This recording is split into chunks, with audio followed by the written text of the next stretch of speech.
This is the right shoulder of a 55-year-old female patient. We have a shaver in the joint. This is a slight tear. This is the anterior labrum. This is the glenoid.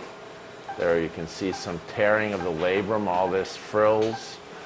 This is the head of the humerus, the biceps tendon, and over here you can again see some tearing of the rotator cuff.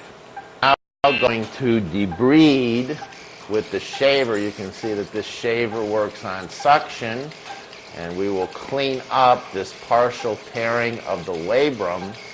This type of tearing normally does not need to be repaired, but just cleared.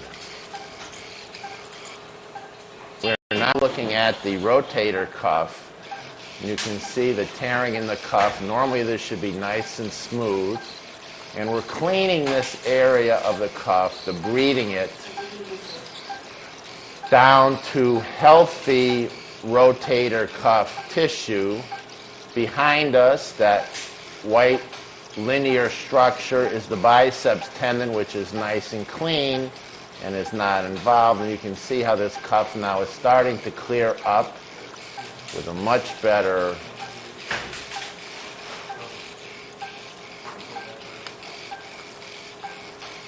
much cleaner rotator cuff with the tearing getting cleaned.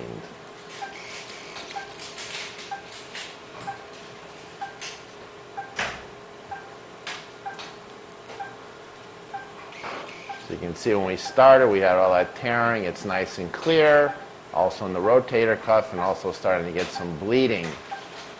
I have now moved the arthroscope into the subacromial space, the bursa. You can see that she has some fraying on the acromion, and this can rub on the tendon and cause pain.